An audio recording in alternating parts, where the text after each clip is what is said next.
नमस्कार, मैं रवीश कुमार। कौन सा एग्जिट पोल सही है और किस पर भरोसा करना चाहिए? लाखों लोग इस सवाल को लेकर उलझे पड़े हैं। नतीजा तो आएगा 4 जून को और उस दिन एक ही नतीजा आएगा, एक ही नंबर होगा। लेकिन 1 जून को मतदान समाप्त होने के बाद से लेकर 3 जून तक नंबरों की भरमार मच जाएगी। हर चुनाव के बाद सबसे बड़ा सवाल यही हो जाता है कि किसके एग्जिट पोल पर भरोसा करें, किसका वाला सही होगा। अब तो हालत यह हो गई है कि कई लोग सट्टा बाजार के आंकड़े से भी खुश हो लेते हैं। हम आज के वीडियो में आपके इस संकट पर बात करेंगे, किस एग्जिट पोल पर भरोसा करना चाहिए, किस पर नहीं और क्यों नहीं करना चाहिए। भारत में एग्जिट पोल करने वाली कंपनियों के दावे, सट्टा बाजार के आंकड़े, राजनीतिक दलों के अपने अपने सर्वे, खुफिया विभाग के सर्वे, तमाम तरह के नंबर मार्केट में घूमने लग जाएंगे। इनके बीच 2-4 एंकर और पत्रकार भी अपना नंबर मार्केट में छोड़ चुके हैं। एग्जिट पोल पर संदेह होता है तो लोग पत्रकार पर भरोसा करने चले जाते हैं और पत्रकार पर डाउट होता है तो लौटकर एग्जिट पोल पर भरोसा करने लग जाते हैं। किसका नंबर सही है, यह सवाल ही गलत है। हम आज के वीडियो में इसी पर बात करेंगे। मैंने अपनी तरफ से कोई नंबर जारी नहीं किया है, ना दावा किया है कि किसकी सरकार बनेगी, क्योंकि मेरे पास यह जानने का कोई तरीका नहीं है। जरूर मैं भी कई पत्रकारों से बात करता हूं, बहुत से लोगों से बात करता हूं, कमेंट पढ़ता हूं। कभी मैं भी इस तरह के दावे दोस्तों के बीच कर लिया करता था और सही भी निकल आते थे, लेकिन अब नहीं करता हूं। 2 कारणों से। एक कि इससे असली मुद्दों पर बात करने की जगह कम हो जाती है, उनसे ध्यान हटता है, और दूसरा, सर्वे का अपना एक वैज्ञानिक तरीका होता है। मेरा गेस सही हो जाए या गलत हो जाए, दोनों ही स्थिति में मैं उस वैज्ञानिक तरीके का पालन नहीं कर सकता। इतना संसाधन भी नहीं है, तो दावा करने से बचना चाहिए। अब तो चुनाव बीत गया, लेकिन आप याद कीजिए कितने पत्रकारों ने भारतीय रेल की यात्रा की और सरकार के दावों की जांच की। इसके लिए कई घंटे लगते और बहुत सारी रिपोर्ट पढ़नी पड़ जाती, पढ़ाई करनी पड़ती। मेहनत के इस काम से बचने के लिए चुनाव की चर्चा को स्टूडियो में लाना पड़ता है। इसलिए चुनाव शुरू होते ही मीडिया एक सवाल पैदा करता है, कौन बनेगा प्रधानमंत्री या कौन बनेगा मुख्यमंत्री, ताकि चर्चा स्टूडियो में आ जाए और आप उलझ जाएं कि किसके नंबर पर भरोसा करें। नंबर का सारा मामला पत्रकारिता न करते हुए पत्रकारिता में प्रासंगिक, इंपॉर्टेंट, रेलेवेंट बने रहने का है। यह सूचना और जानकारी का मामला है, इस पर अधिकार जताने का मामला है। जो भी एंकर यह दावा कर रहा है, आप बस उसकी कोई एक रिपोर्ट निकाल कर देख लीजिए, उसने किन मुद्दों पर गंभीरता से रिपोर्टिंग की है और उससे क्या निकला है। सिर्फ कहीं गया है, 2-4 लोगों से बातचीत की है, समोसा और चाट का फोटो ट्वीट किया है, यह पत्रकार की मेहनत नहीं है। नंबर बताना चुनावी राजनीति का सबसे गैर जिम्मेदार काम है और आलसी काम है। एंकर को पता है कि उसने काम तो इस बार भी कुछ खास किया नहीं, लेकिन उसकी पूछ बनी रहे मीडिया में, इसलिए वो नंबर जारी करने लग जाता है कि मेरा नंबर ऐसा है, मेरा विश्लेषण ऐसा है। और जब गलत निकलता है तो 1-2 लाइन ट्विटर पर लिखकर अगले चुनाव तक के लिए गायब हो जाता है और अगले चुनाव में फिर से यही सब करता है। 543 सीटों पर चुनाव हुए हैं। क्या किसी पत्रकार ने 543 सीटों की यात्रा की है? संभव नहीं है। 2.5 महीने के इस चुनाव में वह कुछ ही राज्य का दौरा कर सका होगा और एक राज्य की 3 से 4 सीटों पर गया होगा। इस दौरान वह कितने लोगों से मिला होगा, कहां मिला होगा? भारत जैसे देश में क्या आप 400, 500 या 1000 लोगों से मिलकर दावा कर सकते हैं कि बीजेपी को इतनी सीटें आ रही हैं, कांग्रेस को इतनी आएंगी? जब आप यही सवाल पूछ लेंगे कि आपका दावा तो ठीक लगता है, बताइए आप इस दावे पर पहुंचे कैसे, कितने लोगों से बात की, उनकी प्रोफाइल क्या थी, तो भाई लोग, खासकर एंकर लोग, दांत चियार देंगे। भारत में एग्जिट पोल का इतिहास सही और गलत दोनों का है। जिसका सही होता है उसके बारे में भी आप नहीं जानते कि उसने सर्वे कैसे किया, सैंपल का आकार कितना बड़ा था, सवाल किस तरह से पूछे गए थे। हालत यह हो जाती है कि जिसका भी एग्जिट पोल गलत निकलता है उस पर भी लोग अगले चुनाव में भरोसा करते हैं। नंबर जानने की जल्दी आपको भी रहती है और चैनल वाले तो आपसे भी जल्दी में रहते हैं। सीटों की संख्या को लेकर तरह तरह से जिज्ञासाएं पैदा करते हैं। इंतजार कीजिए, अगला नंबर यूपी का आने वाला है, देखेंगे 80 सीटों पर क्या होने वाला है।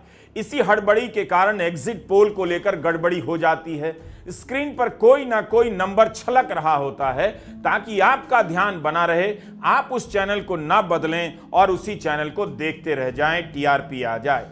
कई बार आप अपनी इच्छा के अनुसार किसी एग्जिट पोल को स्वीकार कर लेते हैं और जब गलत निकलता है तो आपका दिल टूट जाता है। अक्सर देखा गया है कि आप सर्वे को लेकर गुस्सा भी हो जाते हैं। इससे सबसे बड़ा नुकसान यह होता है कि एग्जिट पोल के कारण आप चुनाव की प्रक्रिया पर भी संदेह करने लग जाते हैं। हम इस वीडियो में इसी पर बात करना चाहते हैं कि एग्जिट पोल के गलत होने और उसे लेकर गुस्से की वजह क्या है और सही रास्ता, सही सवाल क्या हो सकता है। हम इस विधा के एक्सपर्ट बिल्कुल नहीं हैं, लेकिन जो लोग इस प्रक्रिया का अध्ययन करते हैं, हमने उनसे बात की और लगा कि आपके बीच एक गाइडलाइन पेश की जाए। हम किसी कंपनी का नाम नहीं लेना चाहते। जब आप किसी एक कंपनी के सर्वे के गलत या सही होने का जिक्र करते हैं तो फिर आपके पास उस कंपनी की सारी प्रक्रियाओं की जानकारी भी होनी चाहिए, जो हमारे पास नहीं है। सीएसडीएस और लोक नीति जब सर्वे करते हैं तो अपना डेटा पब्लिक कर देते हैं। आप खुद भी चेक कर सकते हैं कि उन्होंने कितने लोगों से पूछा, कहां कहां जाकर पूछा, किस तरह के सवाल पूछे। लेकिन कई कंपनियां एग्जिट पोल वाली अपना डेटा पब्लिक में नहीं देती। डेटा एक साइंस है और साइंस का मतलब यही होता है कि दूसरा भी ठीक से उसे आजमा सके, परख सके। तो एग्जिट पोल वाली कंपनी अपना डेटा पब्लिक क्यों नहीं करती है या नहीं, यह सवाल पूछिए। तभी आप जानेंगे कि उस कंपनी ने अपनी मर्जी से कहा या किसी दबाव से कोई नंबर दे दिया, या वह वैज्ञानिक तरीकों का पालन करते हुए सीटों के नंबर बता रही है। जब भी आप एग्जिट पोल देखने जाएं, थोड़ा समय यह जानने में लगाइए कि उस सर्वे में कितने लोगों को शामिल किया गया, पिछला सैंपल कितने लोगों का था, सर्वे कितने संसदीय क्षेत्रों में किया गया, कितने मतदान केंद्रों पर किया गया, सर्वे करने की प्रक्रिया क्या थी, किस उम्र के लोगों से पूछा गया, उसकी सामाजिक विविधता क्या है। तभी आपको सटीक जानकारी मिलेगी। एग्जिट पोल करने वाली कंपनी और चैनल को भी समय लेकर इसके बारे में बताना चाहिए। कुछ चैनल बताते हैं, लेकिन सब कुछ जल्दी जल्दी में, जैसे बीमा कंपनी के विज्ञापन में शर्तों के बारे में बताया जाता है। सब दावा करते हैं कि हवा उस तरफ है, इस तरफ है। जैसे मीडिया में मठाधीश हो गए हैं जो नंबर का दावा करते हैं, वैसे ही पार्टियों के भीतर भी ऐसे लोग मठाधीश बन जाते हैं जो नंबर के सहारे नेतृत्व के निकट होने लग जाते हैं। पार्टी के भीतर एक नया ही ग्रुप तैयार हो जाता है। राहुल गांधी लिखकर देने लग जाते हैं, मोदी हार रहे हैं तो मोदी भी दावा करने लग जाते हैं कि कांग्रेस को राहुल की उम्र से कम सीट आएगी। चुरमुरी ने अपने ट्विटर हैंडल पर राजनेताओं और दलों के दावों की एक सूची बनाई है। राहुल गांधी के अनुसार बीजेपी को 150 सीट आ रही है। अरविंद केजरीवाल कहते हैं बीजेपी 200 से नीचे रहेगी। ममता बनर्जी के अनुसार बीजेपी 200 से नीचे रहेगी। यशवंत सिन्हा भी 200 से नीचे नंबर देते हैं, लेकिन पीयूष गोयल बीजेपी को 370 सीटें देते हैं। अमित शाह अभी तक 400 पार का नारा लगा रहे हैं। नरेंद्र मोदी ने कांग्रेस को 50 पर सिमटा दिया है। आरएसएस के आंतरिक सर्वे के अनुसार, यह मीडिया में छपता रहता है, बीजेपी को 214 सीटें मिल रही हैं। इंटेलिजेंस के सूत्रों के मुताबिक बीजेपी को 227 सीटें आ रही हैं। परकला प्रभाकर कह रहे हैं बीजेपी को 220 से 230 सीटें आ रही हैं। शरद पवार का दावा है एनडीए को 240 से अधिक सीटें नहीं आएंगी। योगेंद्र यादव के अनुसार बीजेपी को 240 से 260 सीटें आएंगी। पोल पोल्स के अनुसार एनडीए 345 सीटें जीतेंगी। इस तरह की खबरें मीडिया में छपी हैं, नेताओं ने बयान दिए हैं। हो सकता है इनमें से किसी एक की बात सही निकल जाए, लेकिन तब भी आप नहीं कह सकते कि उन्होंने यह दावा वैज्ञानिक आधार पर किया था। जिज्ञासा तो होती ही है कि कौन जीतेगा, लेकिन दावा जब भी किया जाए उसका आधार सही होना चाहिए। महानगरों में बहुत से लोग ओला उबर के टैक्सी ड्राइवर से पूछकर हवा सूंघ लेने का दावा करते हैं। इसका एक क्लास एंगल भी है कि कुलीन एंकर अपनी क्लास छोड़कर असल जनता क्लास से राय ले रहा है। पत्रकार अनिंद्य चक्रवर्ती ट्विटर पर लिखते हैं कि इस तरह के आंकड़ों से निष्कर्ष निकालने का कोई तरीका नहीं। यह तभी सही हो सकता है जब एक तरफा लहर चल रही हो। उबर का सैंपल रैंडम नहीं है। आपने तय किया कि इसी से बात करनी है, क्यों और किस आधार पर करनी है इसके बारे में नहीं सोचा, इसलिए यह सैंपल नहीं माना जाएगा।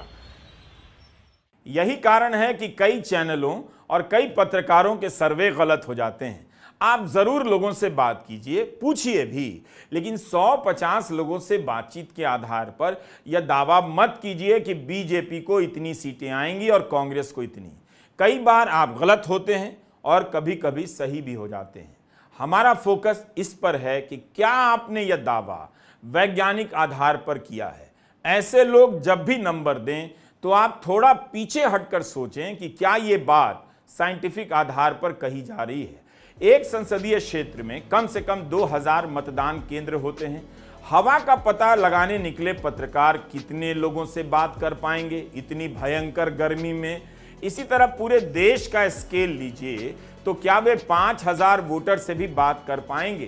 क्या 10, 20, 100, 50 लोगों से बात कर किसी एक संसदीय क्षेत्र के लोगों की औसत उम्र निकाली जा सकती है? नहीं निकाली जा सकती है। तो राय कैसे निकाल लेंगे? भारत के लोगों की औसत उम्र का ही पता लगाना है तो एक अच्छा रिसर्चर क्या करेगा? आबादी की सूची से 1000 लोगों का चुनाव रैंडम तरीके से करेगा, उसके आधार पर औसत उम्र निकालेगा। अगर आप 1000 लोगों का रैंडम सैंपल लेंगे तो आपको 1000 लोगों की औसत उम्र का पता चल सकता है। जैसे जैसे आप यह संख्या बढ़ाते जाएंगे, 1000 की जगह 10,000 कर दें तो आप असली नंबर के कुछ करीब पहुंचने लग जाते हैं। आपका गैस अच्छा हो सकता है। 1 अरब लोगों का सर्वे कर दें तो उसका औसत हमेशा सत्य माना जाएगा, लेकिन वो करना तो संभव है नहीं। तब आप 1 लाख का इंटरव्यू करेंगे तो वह सत्य के कुछ करीब हो सकता है, उसकी दिशा बताई जा सकती है। इसका मतलब है कि जिसका भी सैंपल बड़ा होगा उसका कुछ सटीक हो सकता है। लेकिन याद रखिए, सैंपल बड़ा होने से ही सब सही नहीं हो जाएगा। सैंपल की प्रोफाइल क्या है, मतलब किस उम्र के लोगों से पूछा गया है, किस जाति के लोगों से पूछा गया है, शहर के कितने हैं, गांव के कितने हैं। तब आपका एग्जिट पोल शायद गलत ना हो, अपवाद हो सकते हैं, लेकिन एक रुझान का पता चल जाएगा कि किसकी सरकार बनने वाली है। लेकिन आपको तो नंबर जानने की जल्दी है। बीजेपी को कितने नंबर आ रहे हैं, कांग्रेस को कितने। वोट शेयर शायद नंबर से बेहतर है, लेकिन इसकी भी अपनी समस्याएं हैं। वोट शेयर से नंबर कैसे निकाला गया है? एग्जिट पोल करने वाली कंपनी को अपना सैंपल और फॉर्मूला दोनों बताना चाहिए, तभी तो दूसरे लोग भी कॉपी चेक करेंगे कि आपने सही हिसाब निकाला या नहीं। जैसे ही आप वोट शेयर छोड़कर नंबर देने लग जाते हैं, तिकड़मबाजी शुरू हो जाती है। हम हमेशा नंबर देखते हैं कि किसका सही हुआ, बल्कि हमें यह भी देखना चाहिए कि एग्जिट पोल वाली कंपनी ने किसी पार्टी का वोट शेयर कितना बताया और 4 जून को कितना आया। क्या उसमें कोई तालमेल है? उसी से पता चल जाएगा कि एग्जिट पोल सही है और कितना गलत। तो सबसे पहले पूछिए, सर्वे में सैंपल का आकार क्या है? क्या आपने रैंडम सैंपल किया? कितने मतदान केंद्रों से सैंपल उठाए? आप यह भी सवाल पूछिए कि इस सैंपल का चुनाव कैसे किया गया। टेलीफोन से 100 लोगों को फोन लगाया गया, या इंटरनेट से पूछा गया, या मतदान केंद्रों पर जाकर किया गया। तीनों के अलग अलग नतीजे हो सकते हैं। ऐसा आप नहीं कर सकते कि तीनों को मिलाकर एक नंबर निकाल दिया, तभी गलत होने के चांस ज्यादा बढ़ जाते हैं। यूपी में जैसे लोकसभा की 80 सीटें हैं, तो आप कम से कम 20 सीटों का चुनाव तो करेंगे ही। फिर उन 20 सीटों में से कुछ विधानसभाओं को भी तय करेंगे, कुछ मतदान केंद्रों की भी संख्या लेंगे। सभी मतदान केंद्रों पर 10 या 50 लोगों का इंटरव्यू करेंगे। इस प्रक्रिया पर चलते हुए आप 10 से 15 हजार के सैंपल पर राष्ट्रीय रुझान का पता लगा सकते हैं। एग्जिट पोल वाली कंपनी का किसी चैनल से टाई अप हो जाता है, चैनल एग्जिट पोल करने वाले को अपना चेहरा बना देता है, विज्ञापन बन जाता है। यह सब तमाशा करने से अच्छा है कि चैनल अपने एग्जिट पोल का डेटा पब्लिक कर दे, पहले चरण के मतदान के बाद जब शाम 7 बजे आंकड़ा आया तो मतदान का प्रतिशत 60 के आसपास था, लेकिन जब 30 अप्रैल को डेटा आया तो 66.14% हो गया। सवाल तो पूछिए कि इससे एग्जिट पोल के डेटा पर क्या असर पड़ता है। पहले और दूसरे चरण का मत प्रतिशत 5.5% से अधिक बढ़ गया। पहले तो चुनाव आयोग ये आंकड़े सार्वजनिक ही नहीं कर रहा था। विपक्षी पार्टियों और एडीआर, कॉमन कॉज जैसी संस्थाओं के शोर मचाने के बाद ये आंकड़े जारी किए गए। सुप्रीम कोर्ट में एडीआर की याचिका पर सुनवाई के दौरान चुनाव आयोग बताता रहा कि ये आंकड़े सार्वजनिक क्यों नहीं करने चाहिए। फिर 2 दिन बाद खुद ही इन्हें सार्वजनिक कर दिया। जब चुनाव आयोग के पहले 2 चरणों के आंकड़ों में इतना फर्क था तो एग्जिट पोल की विश्वसनीयता और घट जाती है। कम से कम इस पर संदेह तो और बढ़ जाते हैं। आप सवाल पूछें तो हो सकता है जवाब मिलेगा। एक बड़ा सवाल है कि क्या वोटर सर्वे करने वाली कंपनी को सही बता रहा है। टीवी पर आप ऐसे कई कार्यक्रम देखते हैं जिसमें पत्रकार लोगों से बात करते हैं। ऐसे कार्यक्रमों में बोलने वाले लोगों को वॉक्स पॉप कहा जाता है। आप ऐसे कार्यक्रमों को देखिए जरूर, लेकिन यह जानने के लिए कि लोग किस तरह से अपनी राय रखते हैं, उनकी सूचना का आधार क्या है, उन्हें कितना पता है, मगर उसके आधार पर यह मत तय कीजिए कि हवा किसके खिलाफ है। फिर आपको झटका लगेगा। इसका मतलब यह नहीं कि वॉक्स पॉप गलत था, आपने उसे सैंपल समझने की गलती की और उसके आधार पर नतीजा निकाला। दूसरा, इसी तरह की जगहों पर औरतें नहीं होती। वॉक्स पॉप में भी औरतें बहुत कम नजर आती हैं। फिर अचानक आप जागते हैं और कहने लग जाते हैं कि महिला वोटर गई किधर।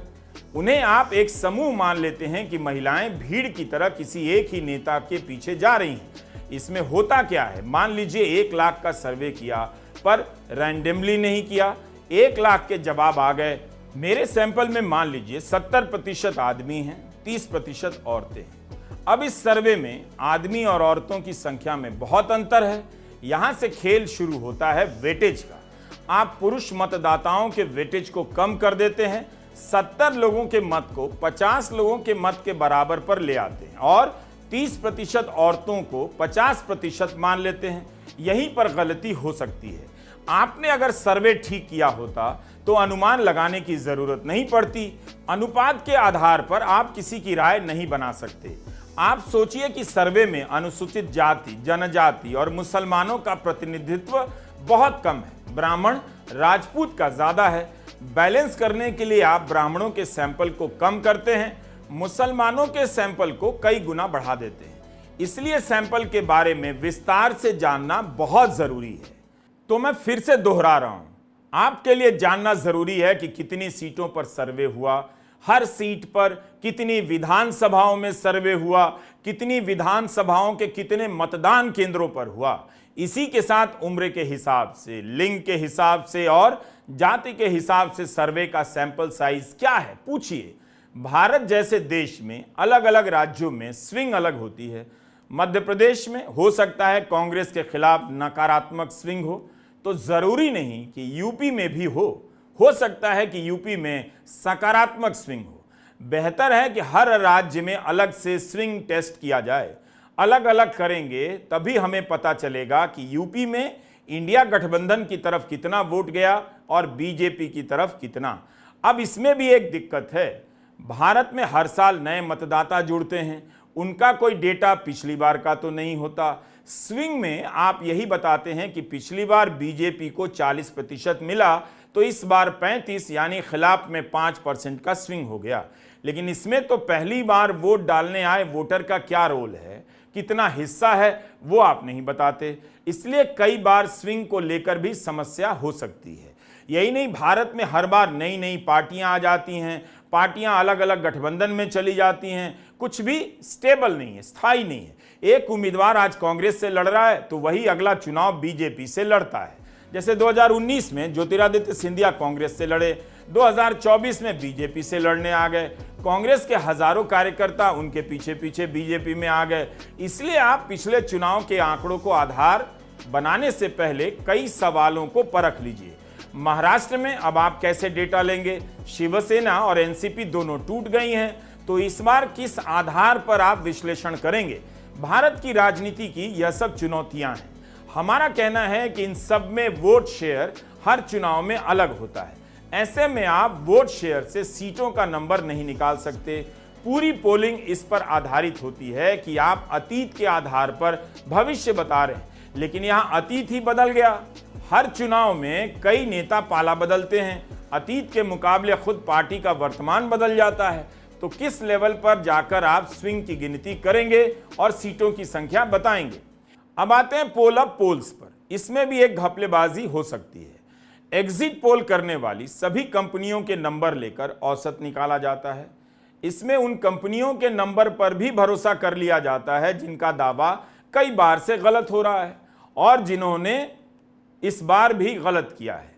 क्या हम एग्जिट पोल करने वाली किसी कंपनी की रेटिंग करते हैं, उसके आधार पर उसका वेट तय करते हैं, या गलत सही सबको मिलाकर एक मानक तैयार कर देते हैं, औसत निकाल लेते हैं और इसका नाम देते हैं पोल ऑफ पोल्स।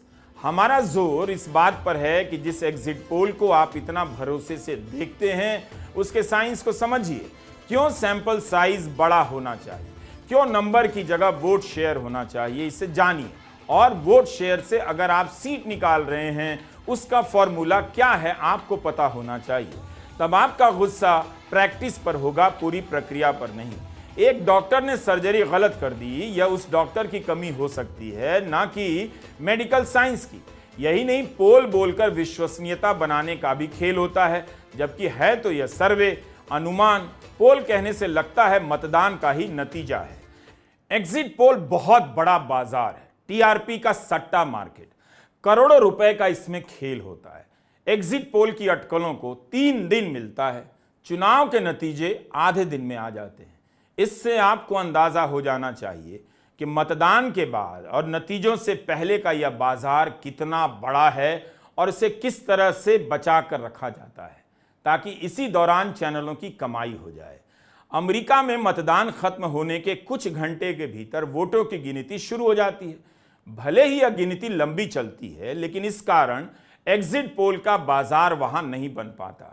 आप 50 पेज का सर्वे निकाल रहे हैं, आप 15 मिनट में नहीं समझा सकते कि आपने सर्वे किया कैसे। अगर आप ये सब बातें बताएं तो लोग यकीन करेंगे कि आपकी प्रक्रिया सही है, ना कि इसलिए कि आपने कहा है। मूल बात यही है कि आप सबूत, एविडेंस के आधार पर बोल रहे हैं या अपनी पोजीशन, अथॉरिटी के आधार पर। जिसके पास भी साक्ष्य होगा वह इस तरह का दावा नहीं करेगा, लेकिन जो अथॉरिटी के आधार पर बोलता है वो दावा करता है कि मैं फला फला हूं, देखना मेरा नंबर सही निकलेगा। ये बड़ा ही सामंती नजरिया है। चैनलों के जो विशेषज्ञ होते हैं वे अथॉरिटी के आधार पर बात करते हैं, एविडेंस की मात्रा कम होती है। यही कारण है कि एग्जिट पोल और असल नतीजे में अंतर आ जाता है। नमस्कार, मैं रवीश कुमार।